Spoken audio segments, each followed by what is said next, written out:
What's going on, everybody? It's your boy Jobbers and Goons, and today we are going to talk about a character that, quite frankly, we never see get talked about. And that's kind of a major deal now because he recently has led to one of the craziest comic book stories and arcs in recent Marvel history. Today, we will be talking about the character that quite possibly makes Batman look dumb. That's right. Mr. Sinister from Marvel Comics. Who is he? What's he done?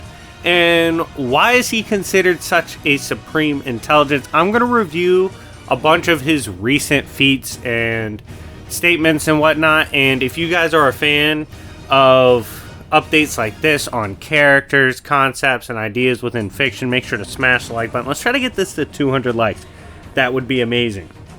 If you haven't subscribed, make sure to do so and turn the notification bell on. I pretty much post content every day, whether here or on the community tab. But anyways, without further ado, let's begin. Now, Mr. Sinister recently has had the Sins of Sinister storyline that has really popped off. And by the way, if you guys want to see me cover that story and that story arc, let me know in the comment section down below.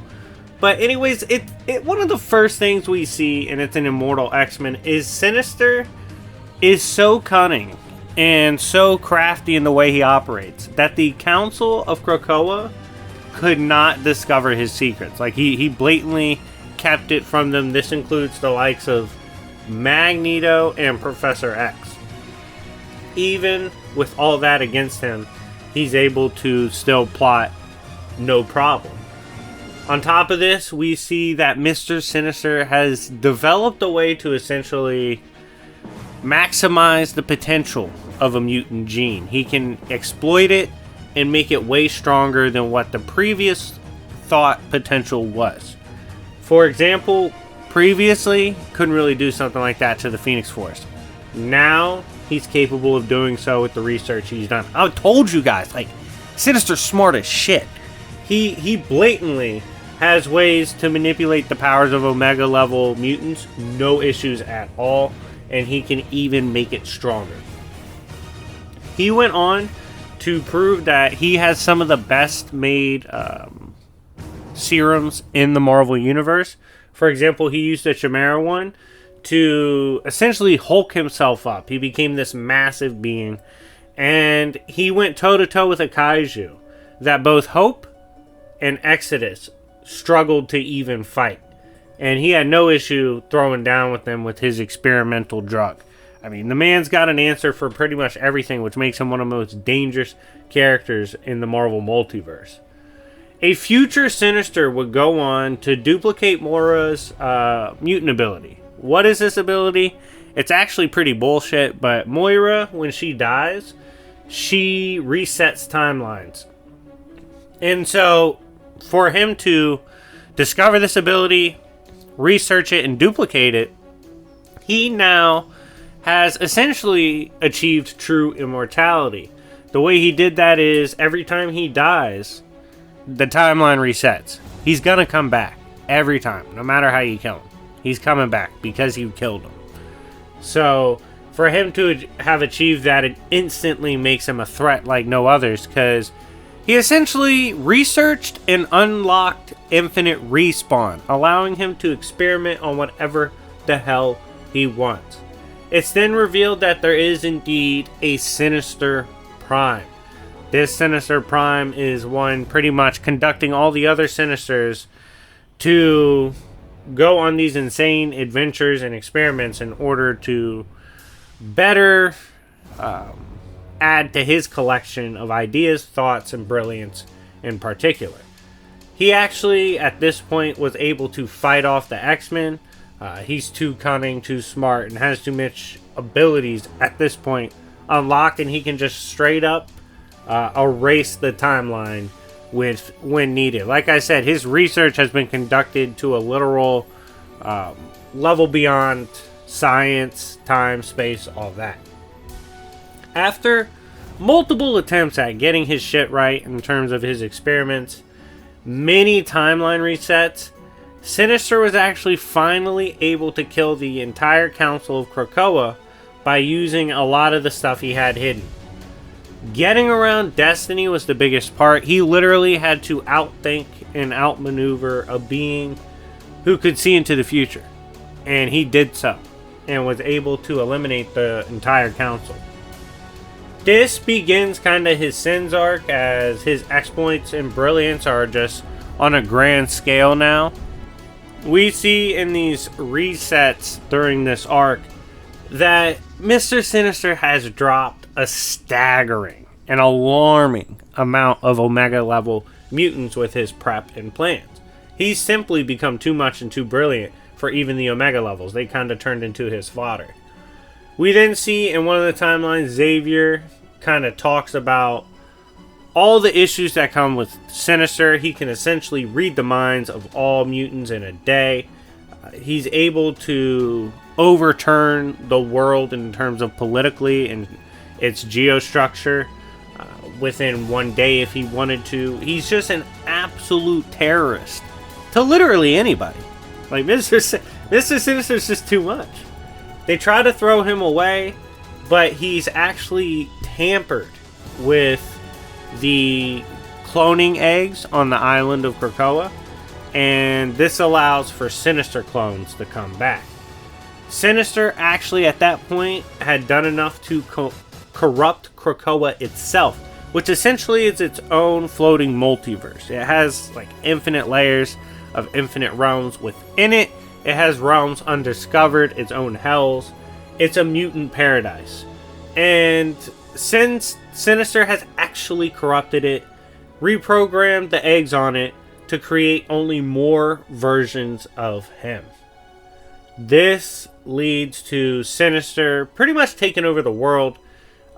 And anyone who is not Sinister that is still in play is being manipulated by the high IQ chess play of Sinister. He turns all the heroes against pretty much anyone that could resist. It's a complete takeover. Like, Sinister literally does complete this entire takeover. He out-prepped everyone in the 616. No one was smart enough or strong enough to prevent the come-up of Mr. Sinister. That's how brilliant he is. By the way, let me know in the comment section, by the end of this video, did I convince you that he's smarter than Batman? Let me know. But Sinister explains how, at this point, given how he's pretty much corrupted everything, including time and space, and he's used it as basically his pawn, he's become more than a god. He actually views godhood beneath him, and he believes he's beyond time and space in his brilliance.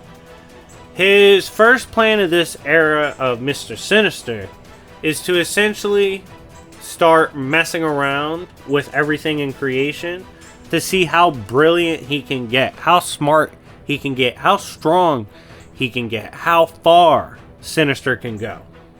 Over the next 5 years, some of the most absolute chaotic events ever imagined went down.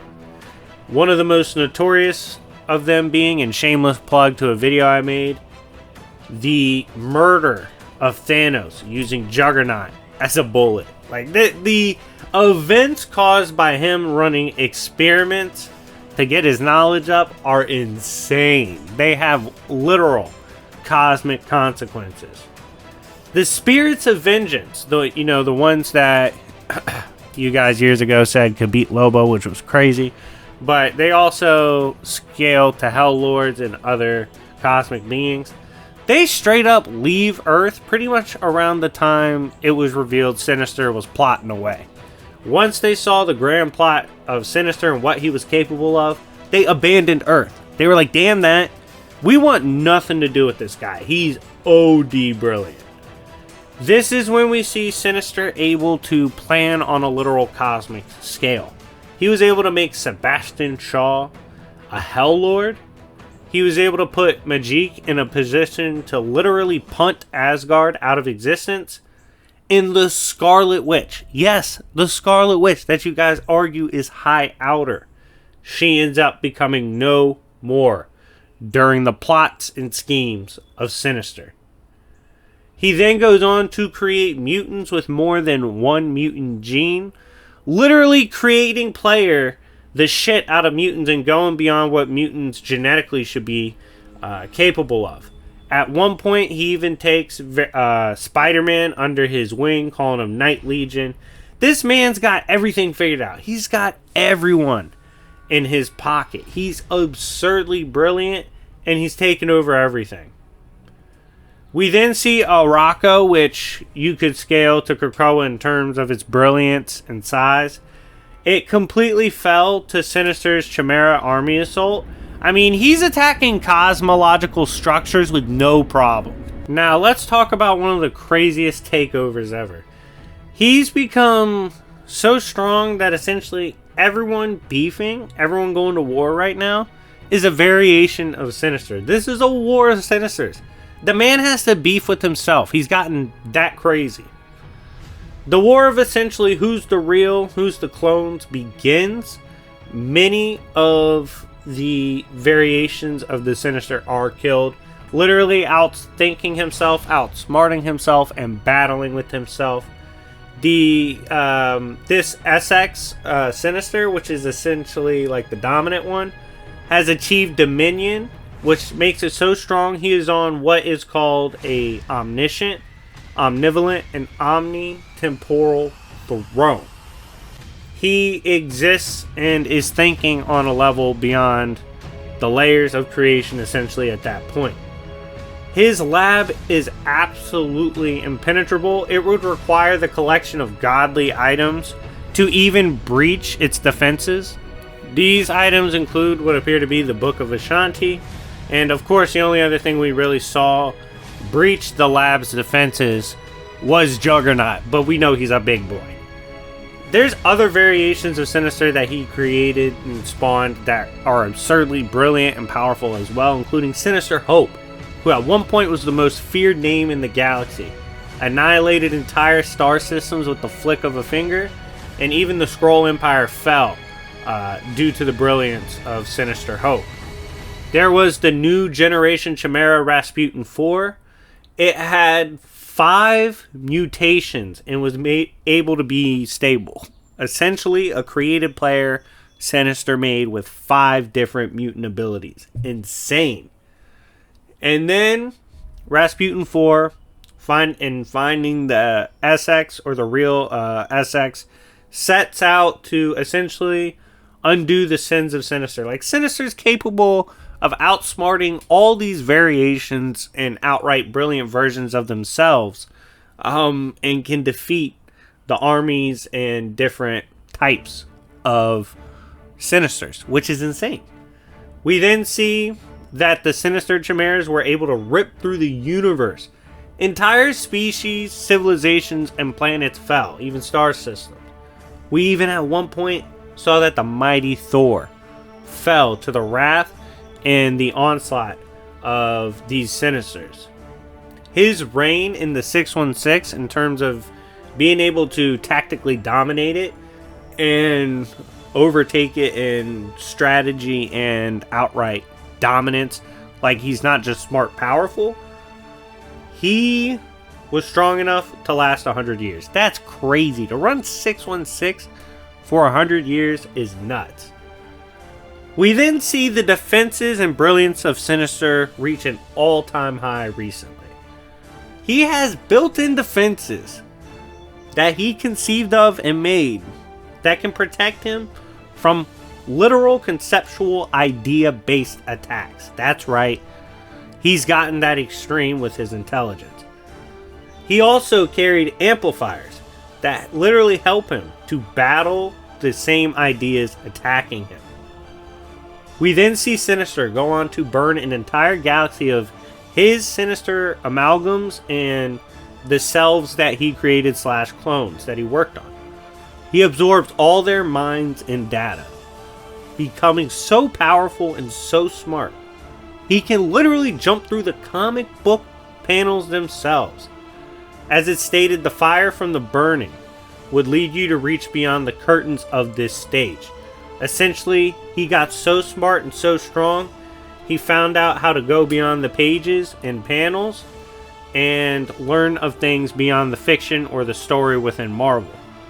But then he's stopped by the Dominion, which essentially resides outside of the book that he's in, and it doesn't let him pass. It says it's already there and holds that spot and won't share with Sinister. But he's literally outthought fiction at that point. Outthought the panels, outthought the story. It's a ridiculous standard Mr. Sinister has set in terms of being brilliant. But anyways, guys, let me know what you think in the comment section down below. Do you think Mr. Sinister is smarter than Batman? Do you think Batman's still smarter? Let's get the conversation going. Make sure to join my Discord, smash the like button, and hit me up if you want to talk business. But anyway, it's been your boy Jobbers and Goons, and I'll see y'all later. Peace.